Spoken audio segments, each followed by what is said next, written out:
Welcome everybody to HogvilleNET YouTube Live. It's a little dark in here inside Simmons Bank Arena. It's quiet in here. There's probably 8 to 10 souls still left meandering around the courtside here. They might kick me out before we get too deep into this. If you're joining me, thank you. Again, HogvilleNET YouTube Live post game. I mean, it's a win. A win is a win. 69-66. Arkansas survives after blowing a 20-point lead basically midway through the second half. Arkansas did a lot of good things in this game, and then really it was almost an implosion. Lead got down to 1 point, 1 point deficit a couple of times. Arkansas ends up holding off Lipscomb. The Razorbacks have won 3 of their last 4 games. I know that sounds like a weird talking point after getting basically a week ago handled by Oklahoma, a really good Oklahoma team, a ranked Oklahoma team, and then playing a mid-major in Lipscomb. It's a decent team. It came in 7-5, but look, this team, Lipscomb's been beaten by double digits by 4 or 5 teams already this year. It looked like Arkansas was finally going to have a good game, a really good game, half to half, horn to horn, and it just didn't happen. When you look at the final stretch, the fourth quarter, we'll call it, the last 10 minutes, Arkansas made a few plays at the end. It's interesting because Eric Melsman in the post-game press conference, we're going to talk about where he was in terms of where he sees this team, because this is probably the most puzzled we've seen Musselman, even though Arkansas and its previous teams hit some snags even at this time or a little bit later even.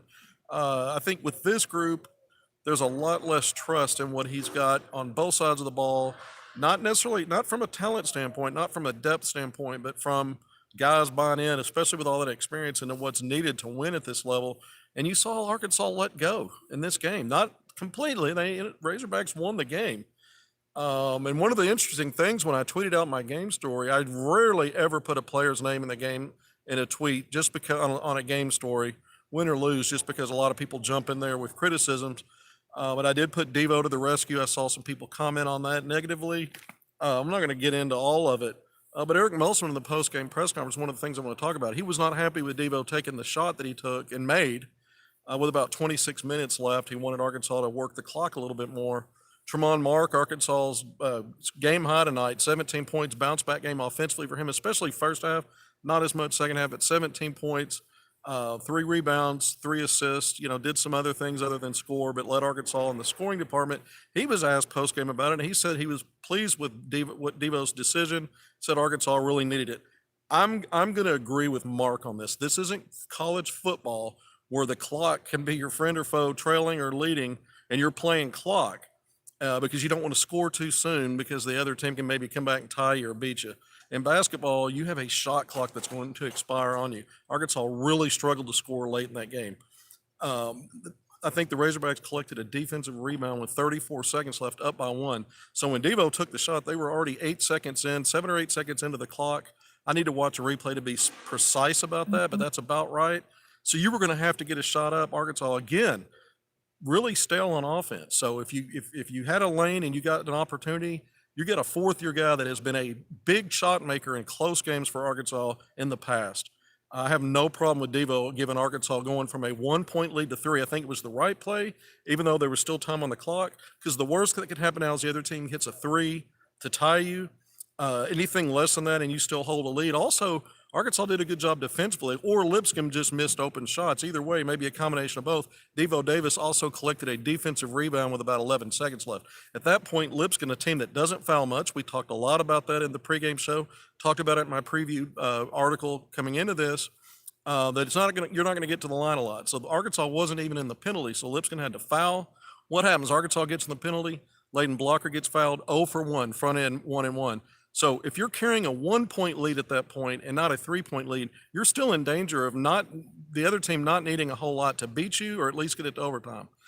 So I think Devo's choice to go in and get a bucket the way that he did, when he did, was the right decision. I'm going to disagree with Muss on that one, and I'm going to agree with Tremont Mark. You can go back and review some of the post-game stuff when it gets released.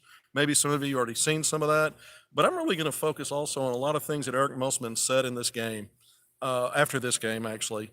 Talking about the rotations, after a week of kind of going back to training camp style work and practice, really focusing on the team, getting Keon Minifield Jr., we're going to talk about that. It was his first game. I thought he did well in his minutes. But you had a different look in the starting lineup. You saw some guys that have been regulars not play as many minutes. but you're not seeing a tightening of rotation. I don't think they're there yet. It's not like Musselman's making a mistake. He said it in the postgame. When we play 7 or 8, everybody's clamoring for more. When we're playing more, they're saying, well, maybe you need to drill it down. But they're not at a place where they've been able to comfortably do that. These games keep telling the story. It reveals why he's not been able to drill it down to a group that he trusts, because there's too many lapses. I mean, Arkansas shot the lights out in the first half, nearly 60%. We've seen this. The ball moved in the first half. Actually, both halves. 9 assists in the first half. Arkansas ends up with 17 for the game, so 8 in the second. But after Arkansas built a 20-point lead, 61-41 on a battle jumper, Caleb battle jumper. It was 61-41 a little over 10 minutes ago, and that's where things started to be problematic at both ends. We saw Arkansas losing just about every 50-50 ball, giving up offensive rebounds, second chance points. Offensively, the ball started to not move very well. Credit Lipscomb for going to that zone, extending that 1-3 zone, 1-3-1 zone, sometimes trapping out of it. But Arkansas really just kind of did not play very well. Musselman wanted them to slow it down even more, but I thought they got methodical anyway. And even though they rushed some and tried to play with pace, is what he's talked about. Yeah, he wants to finish games, maybe slowing it down, maybe the last 5 minutes or so. But Arkansas's drought started 5 minutes before that. It started with about 9 minutes ago. Arkansas was up 63-15. I mentioned Tremont Mark, 15 of his points in the first half. He hit a mid-range shot. It was his only bucket of the second half. Kind of danced around the rim and finally rolled in, and Arkansas was up 63-45 with about 9 minutes left, an 18-point lead. Lipscomb outscores the Hogs over the next 6 minutes, 17-0. And I talked about all the second chance points and turnovers, and Lipscomb capitalizing on the other end. And Arkansas, even when it would get one stop, it couldn't get the defensive rebound, and Lipscomb just kept attacking, whether scoring off the first look or second or third, or turning a turnover into gold at the other end. And so Arkansas, to me, in that stretch, it was too soon to try to play freeze ball. When you start talking about the 9-minute mark, and Arkansas didn't score again until the 3-minute mark. It was down to a 1-point lead. And Mekhi Mitchell scores in the half-court offense. Arkansas finally got something to go against that zone. Mitchell would score later in transition after Jeremiah Davenport still found Mitchell rolling. And then Arkansas's last bucket, I mentioned it, Devo Davis, he closed, after making that field goal that put Arkansas up by 3. It was the final margin, by the way, 69-66. He gets a defensive rebound several seconds later. And now Arkansas's really playing the clock at that point. You hope they would do better at the free throw line than they did on that front end of 1-on-1, missing that. But Arkansas survives. I mean, this is a near implosion. We've seen Arkansas in games that it's won this year build up big leads and then have to kind of fight and scrap at the end. It's happened too many times. And they've lost their share of games. I mean, the Hogs could have lost the Stanford game, and right now it's 7-4. They could be 6-5. It could be worse than that if they lose this game today. So, they're kind of threading the needle barely at times here instead of using all that talent. There is still, I talk about it all the time, a diversity of skill set throughout this lineup, depth at each position. But it's almost starting to look like when the old saying in football, when you've got 2 or 3 good quarterbacks and no one has any separations, you might not have a quarterback at all if you can't get one to step up, stand out, and lead a team. And so you're playing musical chairs too much in this lineup at each position, I think. Not Musselman's fault. I don't think anyone has risen up and secured anything here. That's just the naked truth. I mean, Arkansas, this is not a tough basketball team. I'm shocked with all the athleticism and veteran guys that are not able to piece together longer stretches of success. Now, Arkansas, 20 minutes in, and then the first 10 minutes, second half, you can say, well, they went 30 minutes playing pretty well, built a 20-point lead. That's true. They haven't done enough of that this year. That was just enough to survive. Arkansas had a near collapse against Duke, late against a really good team, built up a double-digit lead and couldn't hold on to it. We saw it so many times play out. Furman was another game where Arkansas ends up winning by 14, but Furman got within 6 or something, something like that. We saw Gardner Webb do it. We saw Old Dominion do it. We've seen so many games, even when Arkansas won, where they just can't command. Like Musselman teams typically find long stretches of games to do. It's what Oklahoma does. Oklahoma's not perfect. Arkansas was right there, even 15 minutes in the first half of that game, but the better team played good basketball consistently. The other team has too many droughts, too many problem areas on both sides of the ball. to sustain runs, to hold leads, to build on leads, and to not, at times at the end of this game, you could hear it, the Central Arkansas crowd. There were some gasps. There were some gasps as this thing got too close for comfort. I don't think Arkansas fans are used to this. They're getting used to it now this season, but even when Arkansas had trouble spots in multiple games in previous years under Musselman, there was this confidence because you saw enough things that were starting to work, or starting to come together. There were two or three players that you could see things were making sense. You just needed two or three more to come on board, to buy into a role, for things to start to fit and mesh. I don't see any one player right now that you can rally around and say, man, that guy's playing all league basketball right now, and other guys are going to have to step up. I don't see that right now. You've got all league talent. You got guys that can go. Let's look at some of these stats in here, and we're going to talk about players. Minifield Jr., I thought his 2 points on a putback, a lot of energy. This guy, I noticed the plays that don't show up in box scores, kept a ball alive on a rebound that went Arkansas's way. I mentioned the putback, so that's an offensive rebound. Got some deflections in this game. I thought he moved the ball really well. I like his shiftiness and that quick twitch burst and quickness that he has. It's a little bit different, not the same kind of burst as Blocker, a little bit different. I like his length. He didn't play on the ball, and I think there's a chance that this guy can be a lead guard or factor into some of that. I think maybe it was too soon to fully go there in his first game of the season, 10 games in, and you haven't even in practice, probably you've been with the scout team more than anything, so you haven't really been a big part of it. Thank you again, HogvilleNET YouTube Live. It's our post game. We do this every game. We had a pregame. We went through a lot of this stuff, talked about a lot of this stuff. Arkansas finishes this game 30 of 57 from the field, 52.6%. I mentioned nearly 60% in the first half. And I thought Arkansas was really good for the first 10 minutes of the second half. And again, you built a 20-point lead, but you finished 13 of 28 in that second half, 46.4%. So that 6-minute lull where there were turnovers and just some bad forced shots, not very good. The ball didn't move very well. Arkansas was 4 of 7 from 3 in the first half, only 1 of 8 in the second half. So the Hogs, again, when you start talking about stagnant offense for a long stretch, and Arkansas was having success getting to the basket or getting the mid-range, they didn't need as many threes in this game to build that 20-point lead. But you end up 5 of 15 from 3, 1 out of 3, 33.3%.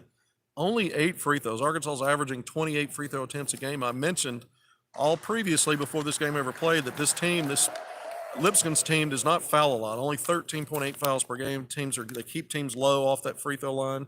Arkansas 4 of 8 for the game, 3 of 5 at halftime, so only 3 free throw attempts in the second half.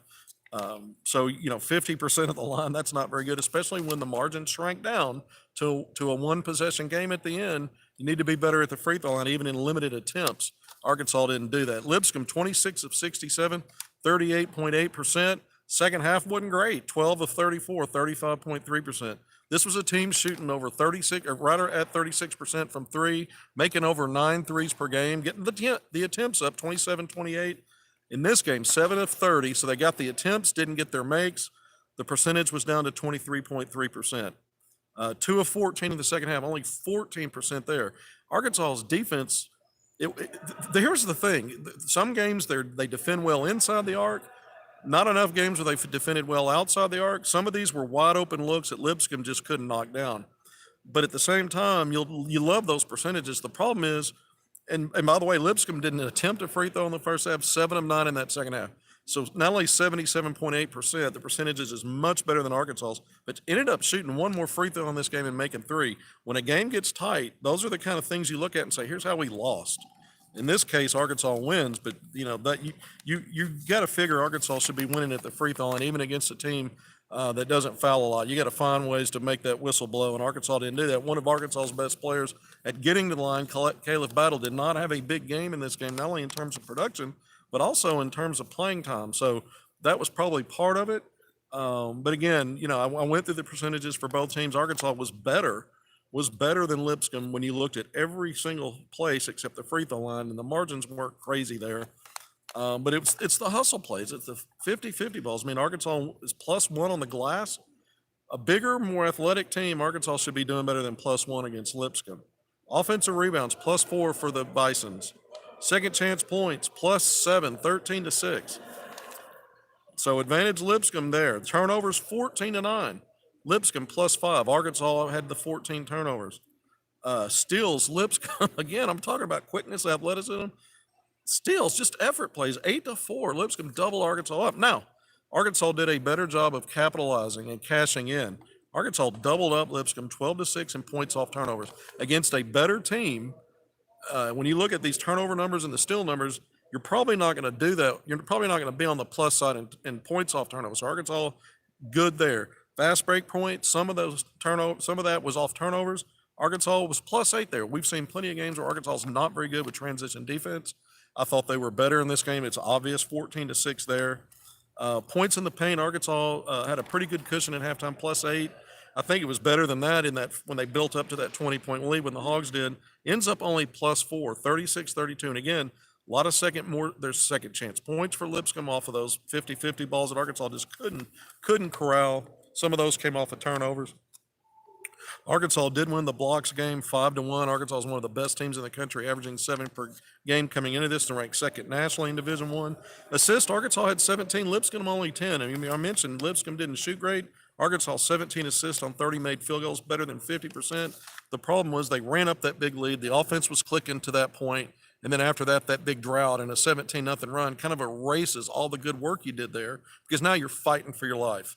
This is a game, when I looked at it for the first 30 minutes, I thought Arkansas was going to find a way to get out of the building with a 20-plus point win and help its net, which, by the way, dipped inside 100 coming into today, 99th. I don't know where it'll be tomorrow when they recalibrate that. They've got the quad 1 win now over Duke. That game counts quad 1 as long as Duke stays ranked in the top 30 in net, which is where they were coming into today and the last couple of days. Arkansas's 4-0, or I guess 5-0 now. I don't know what Lipscomb was 141st. In net, so that probably makes it at best a quad 3 win, maybe a quad 4, because this counts as a home game, even though it's in North Little Rock on a neutral court. It still counts as a home game for Arkansas when you look at the quad evaluations in the net. So, I mean, to even say that Arkansas has won 3 of its last 4 games, it just doesn't feel that good and positive. They had that stretch where they lost 3 out of 4. And then 4 out of 7 by losing to OU. But in these last 3 wins in 4 games, you've knocked off a top 10 ranked Duke team at the time. I don't think that Duke team's, I think they're right around 20th now, or just inside the top 20, maybe 21st. Maybe they'll dip back into the top 20 when the next poll comes out. But and then, I keep referring back to Purdue. And Musselman talked about it in the post-game press conference. It wasn't just a one game in a vacuum against Duke. Purdue's beaten everybody, knocked off Arizona today. Here's a team that's beaten every top. It seems like a larger percentage of the top 10 than a small percentage. Arizona today, the number 1 team. The Boilermakers do have a good Northwestern team, but it just shows you what can happen in college basketball. But to me, that game, even though it doesn't count towards net, it doesn't count towards your record. It's not going to matter when the dust settles and the NCAA tournaments committee's got to pick and choose. But it matters in terms of proof of concept that Arkansas has the pieces to be a good basketball team. You couple that with the Duke result, and there's enough there. You put together some of these stretches of some of these games, and you start to see things. I asked Musselman in the post-game press conference. I mean, it's obvious he's playing these submarine. I mean, this is nothing we've seen under him this consistently, this deep into a season, especially again in games that are tight, where he doesn't. At some point in games that get tight, he just relies on just a few, and he hasn't been able to do that. He's just had to continue to experiment, run guys in and out until he solves it. But he said in the post-game press conference, although he's continually having to do that, I asked him, do you feel like even after this game, you're getting a better idea of what's going to work for you and who you can trust? And he said he did. He said they need to watch film, but he believes he's learned even more, and he's, it's leading him a certain way. Now, in several post-game press conferences going back, and when Arkansas really started to struggle, he has also indicated he's starting to get an idea of guys that are playing hard or able to help, and maybe some that aren't, and it was going to affect rotations and roles. So far, he's continued to have to just, like I said, you mix and match and keep plugging guys in. This, it feels like the old Nolan Richardson days where everybody's coming in and playing, except back then they were rolling over everybody, and that was part of the process. Right now, you're playing everybody, and it's not necessarily leading to any answers or helpful results. Again, anytime you win, it's a helpful result. My first statement meant Muslim. I don't know how Muslim came up. Oh, who knows? Oh goodness. Hopefully this. Let's just hit that for a moment. Got a pro hog parent ringing in. Can't do that here. Although I heard Bobby Portis, haven't had a chance to look at all the stats. I heard Bobby Portis had a 31 piece there was still time left in the game against a very bad Detroit Pistons team, but that will count as a season high so far for Portis. I think his season high coming in was 19 points just a couple of nights ago when he got ejected in that wild game against the Indiana Pacers. But anyway, good to see BP over 30 tonight. He's done that before in his career. I need to look at the other Pro Hogs. I'm hoping Nick Smith Jr. got to play tonight. Against the Sixers, they were getting crushed at halftime and having a chance to look at it. But he was in the on the active rosters. Spent some time in the G League, a few games there, and has made some appearances in NBA games.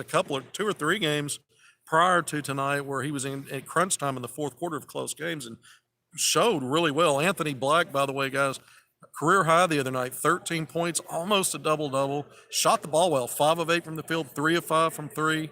But 9 rebounds and 4 assists. It was probably his best game in a losing cause on the road at Boston, but he had some good moments there. He had a really good game against the Lakers in his first start way back when. He's made like 16 consecutive starts now, and the team's doing really well. The Orlando Magic, one of those young teams like Oklahoma City, you keep an eye on because they have some of the best records right now in the Eastern and Western conferences, top 3 or 4 in those, respectively in those conferences. And a lot of these pro hogs are playing into those. We know Isaiah Joe and Jalen Williams at Oklahoma City with the Thunder. All right, so shifting back to the Razorbacks now, the Hogs have 2 more non-conference games. Arkansas returns to Fayetteville, Bud Walton Arena, midweek game Thursday, the 21st, 6 p.m. tip, and this will be on SEC Network. We get away, I think, for good now. I think we're totally done with live stream, and I know it's the wave of the future, and I'm an old guy saying wave of the future. I think Leonardo DiCaprio said that a lot in The Aviator, just repeated it over and over, but as Howard Hughes. I'm not going to say it again, but no more live streams. You ought to be able to, if you got SEC Network, you don't have to worry about anything but just flipping it to that channel. Hopefully that works for you. 6 p.m. against Abilene Christian, one of those low D1 major, mid-major, low major, that gave Arkansas some trouble a couple of years ago, maybe 2 or 3 years ago. It ended up being an NCAA tournament team with a big upset over Texas. It's not the same team, different coaching staff, but Abilene Christian, and then it's UNC Wilmington, a team that's already upset Kentucky, when Kentucky was ranked 12th just a couple of weeks ago, to finish up December, and then you're jumping into SEC play. To me, I'm worried about this team as it moves forward, whether it wins these next 2 games, finds way, and even improves. You want to see improvement. You want to see maybe Musselman can figure out who he can trust and who's going to roll with. But I don't think that's enough of a sample size, even if things start to click a little bit, to feel pretty confident going into SEC play. And we know Arkansas's had bad starts to SEC play anyway, and you're starting to think, could this be a bad start and just a bad SEC run? Last year, Arkansas won 8-10, finished 10th in the league. We know it was a Sweet 16 season. I think anybody that looks at that, playing without Trevor Brazile throughout, Nick Smith Jr. in and out of the lineup, played fewer games than he played in that season. You had youth here, but you had some real pro talent on that team. Right now at Arkansas, you don't have enough pro talent to overcome mistakes and lack of cohesion. You can't just go out there and out-talent the next guy. Arkansas does have talent, but they don't have pro talent outside of maybe Trevor Brazile. When I look at NBA, maybe they do, and I just don't see it right now. But I don't see anybody it's obvious. And so they're going to have to play together at both ends of the floor better than they have. Offense in some games clicks, the ball moves, they look good. That was most of this game, and I mentioned it. That 6-minute stretch was enough against a Lipscomb team that ran 17-0 on you, and now you're fighting for your life. So you go back to the drawing board in some ways because you've got to sustain. You've got to sustain the success you're building through the first 30 minutes and say, okay, you don't just throw that out the window. I asked Musselman about it. I'm like, what went well for 30 minutes? It wasn't all bad. He talked about it. But you got to sustain it. You got to figure out a way to close teams out better than this. Because Arkansas didn't win going away. They haven't done a lot of that this year. They've had to hang on in the games they win, and then they've lost 4. That's twice as many non-conference losses as Musselman's ever had. I know I've talked about that. We're 25 minutes in. I've talked about that before. All right, let's see.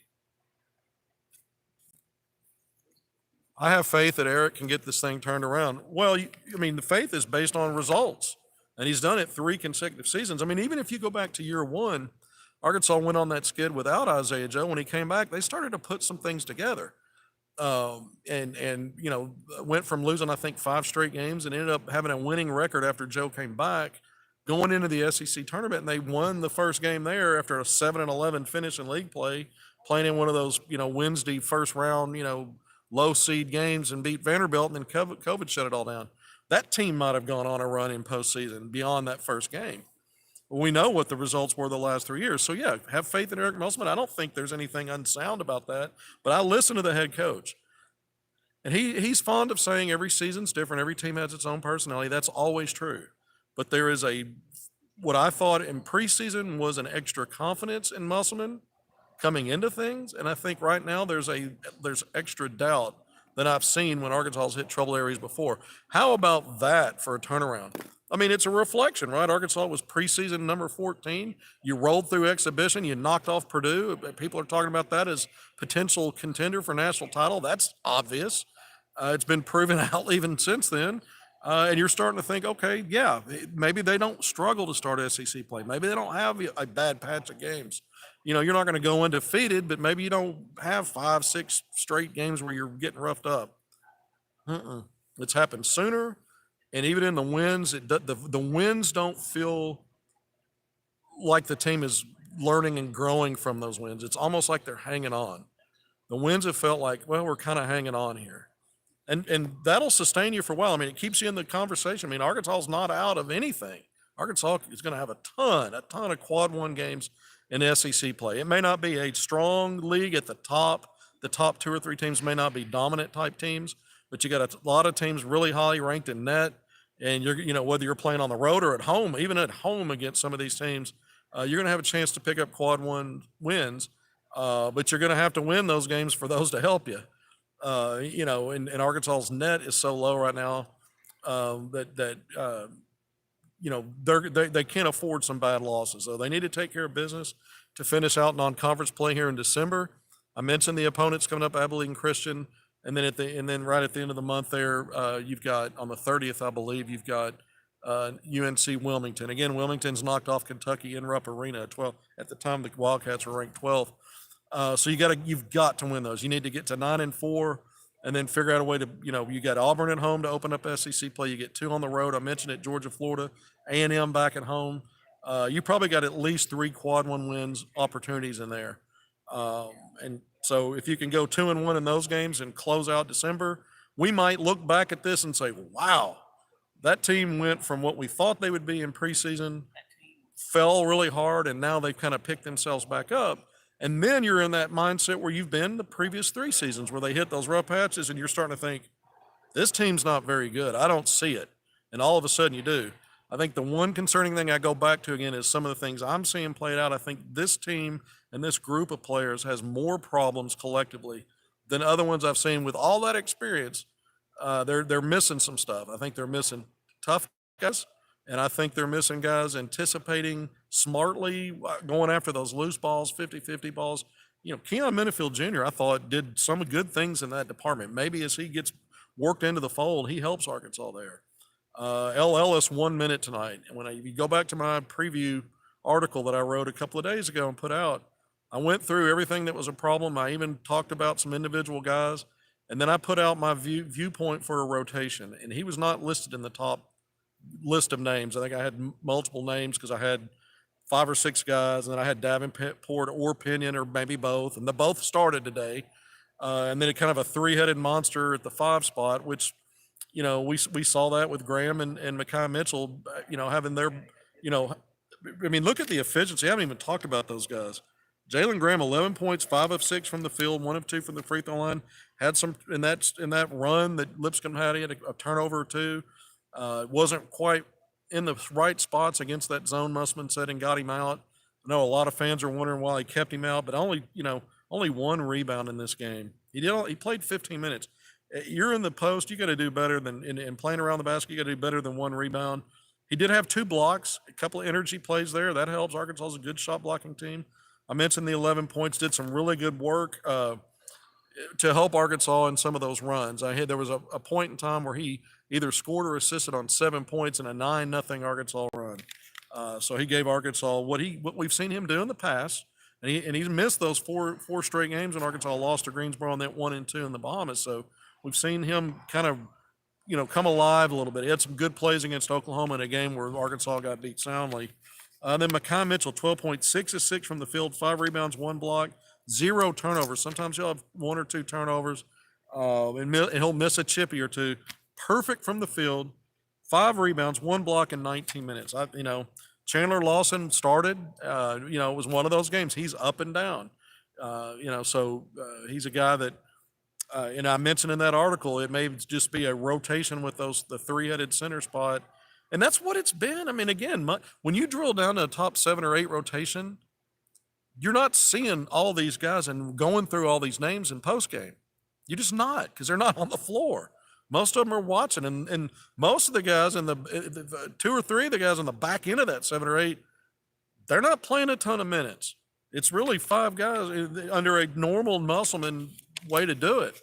So we're talking about everybody. We have to run through them all, and each game it's almost like kind of a schizophrenia of, well, today it's this guy, and it's whack-a-mole, and now it's over here, it's this guy. When does it get consistent? Who carves out meaningful roles for a winner?